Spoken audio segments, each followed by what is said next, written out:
with this farm, it's not about money, and the way that farmers, it's a way of life for them. They would way rather have their animals alive and not culled.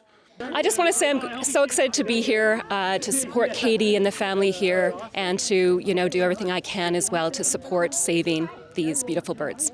Well, I think that the government's not listening. That would be my first impression. I think the government should actually take a hard look at what public sentiment is and actually come out here and let the public decide. It's May 21st, which means it is 1 week after the Canadian Food Inspection Agency was given a green light by the federal courts to move forward with its culling order. The culling of approximately 400 ostriches who are healthy, according to the farmers, and to many who are here in protest to stand with them against the culling as well. Scientists have spoken out.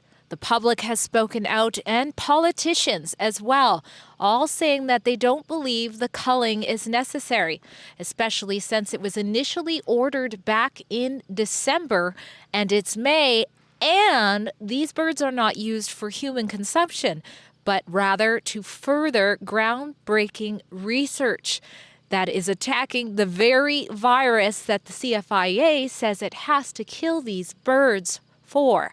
That's right, the avian flu.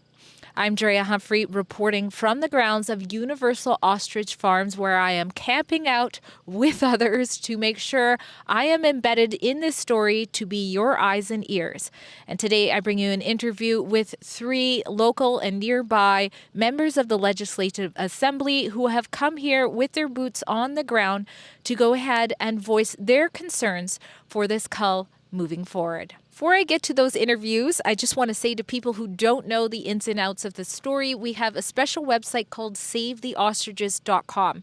It gives you all the background as I've been covering this for months, and it gives you what's been happening as I've been here camping out, including the RCMP showing up today for a wellness check that I think was simply casing the joint to see what they need to know for when they assist the Canadian Food Inspection Agency's hired hitmen to come slay these birds. The NDP Premier David Eby has even come out saying maybe another way should be taken here.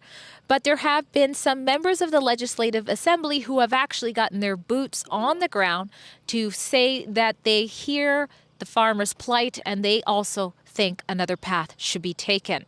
Here are my interviews with 2 independent MLAs, Kelowna Lake Country Coldstream Tara Armstrong, Peace River North Jordan Keeley, and an MLA with the Conservative Party of British Columbia, David Williams, who represents Salmon Arm Shuswap. Why is it important to come all the way out here? Oh, it's so important to come and support this amazing family and this business of beautiful, healthy ostriches back behind me here. And to support, of course, my colleague and friend, Jordan Keeley, who is taking the lead on this very important subject. Today, I'm advocating for Universal Ostrich Farm about an issue that's international, national, provincial, and can even affect my own region or my own farm. I personally think that when I chose to reach out to the farm and talk to them about what was going on and whether or not I could help in some sort of way, I was doing it to just try and help another farm. Mm-hmm. I wasn't doing it for publicity or trying to get likes on social media. I was focused on just trying to help other farms. Mm-hmm. And after talking to Katie and hearing a lot of what was going on, I was trying to think of different ways of bringing extra exposure or light to this to put pressure on our system. Mm-hmm. And I think I've actually helped do a little bit of that. Mm-hmm. And I think as we progress and we see this hit the media and it goes through other avenues, especially local governments, regional district, and the result that's happened with some of the peer pressure that's hit the local elected officials, yeah. We're seeing that it makes a difference. That if there's that added pressure from the public and from constituents, that we can start to see different avenues open up. And I think the biggest thing that when it comes to the cull process that is currently being practiced by the CFIA, there are other better options. And I think that they've had this practice in place for so long that they just want to stick to the same avenue. And I really think that we need to get a bit more pressure out. And currently, I've seen other politicians reach out, and some have been very, very good for trying to help the farm. I got a chance to meet Scott Anderson earlier today, and seems like a great gentleman, and that he's going to work with his federal counterparts and talk to the CFIA to see what possible options there are to look at a fix for this scenario and get a possible exemption. This is Conservative MLA David Williams. Now, you're the MLA for Salmon Arm Shuswap. That's correct. Why was it important to come out here to the farm? Well, I think it's important for everybody to show the support. The other thing is I think it's really important to get firsthand knowledge. I wanted to come out here and see for myself of exactly what's going on here, how many people are behind this, and what's exactly going on. So I had a long talk with Katie and the other people that are here to get the whole lowdown on what's going on and what has happened to this point. I understand there was testing way back in January and some birds had avian flu. I also understand that in most recent months there's been no deaths of the birds, and I wanted to see exactly what's going forward. And I understand they still want to go ahead with the cull, and I'm an animal owner. I live on an acreage, and we have peacocks, we have chickens, and the thing is, and so it actually is meaningful to me on a personal level as well. Right, so I understand it's important to protect, poultry producers and livestock producers in the province, because agriculture is very important to the province and very important to our economy. But on the same token, we are all humans, and I believe in humanity, and I want to make sure that they do the right thing. The day before the call was initially supposed to take place, they had the injunction, and now we heard about the regional district that said don't bring these carcasses here. So 2 delays that are quite miraculous in timing, because that was the last day before they could have come. But I want to ask you, what does it mean if they do end up culling these birds? What does it mean to British Columbians? I think it really means that our voices aren't really being listened to. And this is a really big issue. We have to make sure that as, people that are representing our constituents and the province are speaking out for matters that matter to the average British Columbian. And this is one of those things. So it is very concerning to me, and I want to do what I can to support and help save these healthy birds. Now, you come from a farming background with cattle. I want to ask you about what it would mean, God forbid, with all of this pushback, somehow the CFIA still goes ahead with this. What does that mean to Canada? What does it mean to British Columbians? Well, I think as we see it cross over to different species of animals, that it could become very devastating. So originally when BSE came around, mad cow disease, they were able to quarantine, isolate, and do a cull, and it controlled the virus. And now we're in the scenario where if it transmits through wildlife, it becomes very difficult to control and isolate. And I think going forward, when they come onto your farm looking at one animal, it now turns into 4 other types of animals that might be on your farm, and possibly your dog and a cat. Mm-hmm. So I really think that looking at different alternatives of how we handle the situation is how we need to go forward. And unfortunately, when it comes to representation for farmers, a lot of the large commercial grade farmers or industrial farmers, they have the lobbyist groups representing them and advocating for their needs, especially to the governments. Right now, when you look at the small farms, like where we're at right now in this farmhouse, they don't have representation. They don't have lobbyist groups. So I think it's a big thing that if this goes through, there's a lot of small farms, we're going to see them pretty much disappear and go bankrupt. This is a scenario where if these birds get culled, it's not just a matter of pretty much restocking and starting over again. You're destroying the farmers' lives. You yourself have come out. There's Conservative MPs coming out. There's been independents. Even Premier David Eby has spoken to this issue. Why do you think we're still getting silence from, let's say, the Liberals? I have no idea. You're going to have to ask the Liberals. I tried. Right? Well, they won't answer me any more than they answer you. But I do believe that they should come out and tell us their real basis for their reasoning behind culling the perfectly healthy animals. I know that if it was me on this farm, because I have an acreage, we have peacocks, we have chickens, and the fact is I certainly wouldn't take it lightly. Have you come across any other areas? I would describe this as government overreach, what's happening. Are there any other areas in the farming industry in BC that are of concern similarly?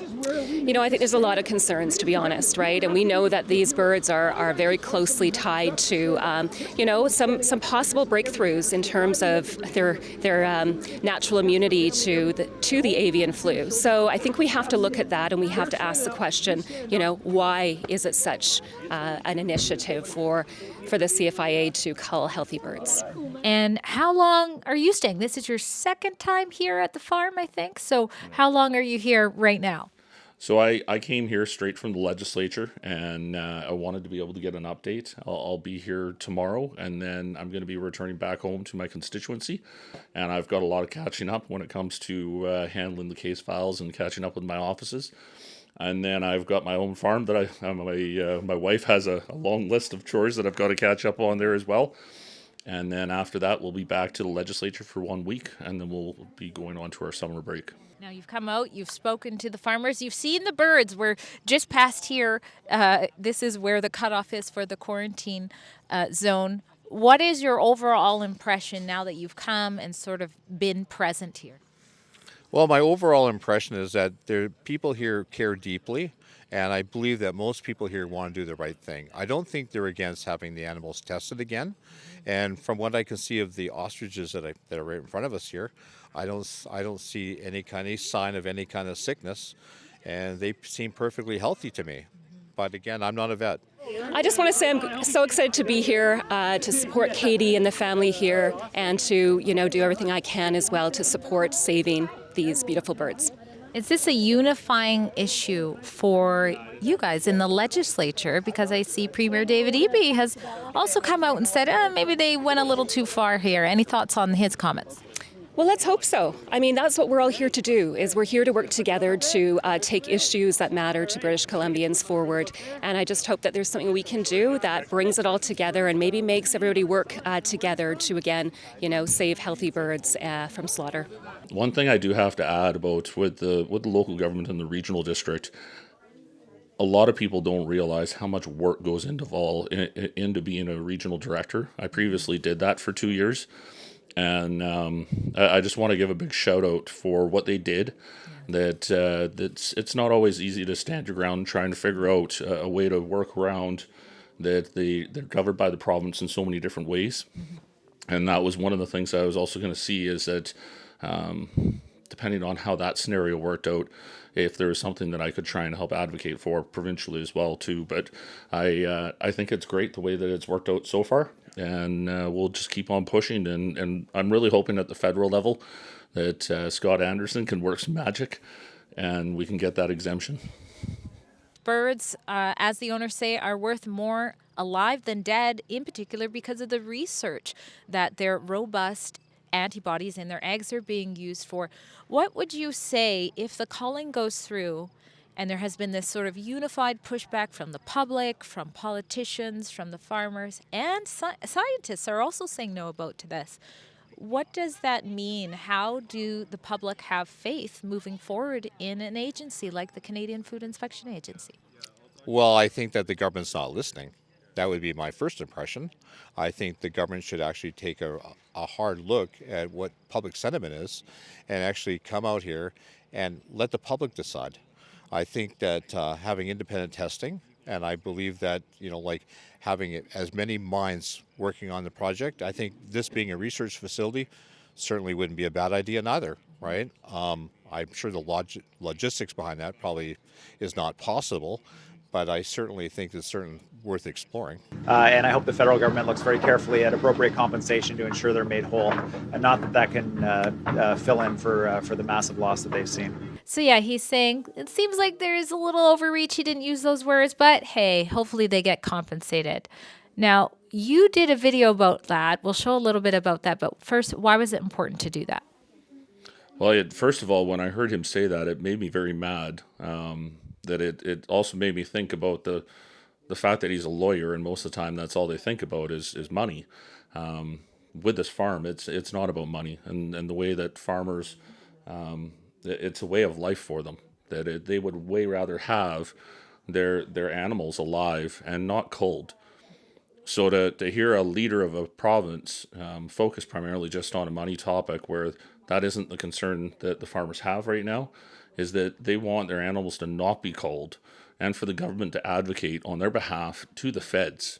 And that is what I wanted to hear him push for, and actually say that he is working and advocating for our farmers to survive. No, I think it's important for people to have a voice. I think everybody should have a voice, whether you're for or against. And I believe that there's good and bad points on both sides. But by coming out here, I'm certainly on the side of not culling them. If you appreciate that, Rebel News gets its boots on the ground to tell you the other side of the story, and it's so often means we are covering examples of government overreach. Then you can take a stand and help support our coverage to be here at our special website called SaveTheOstriches.com.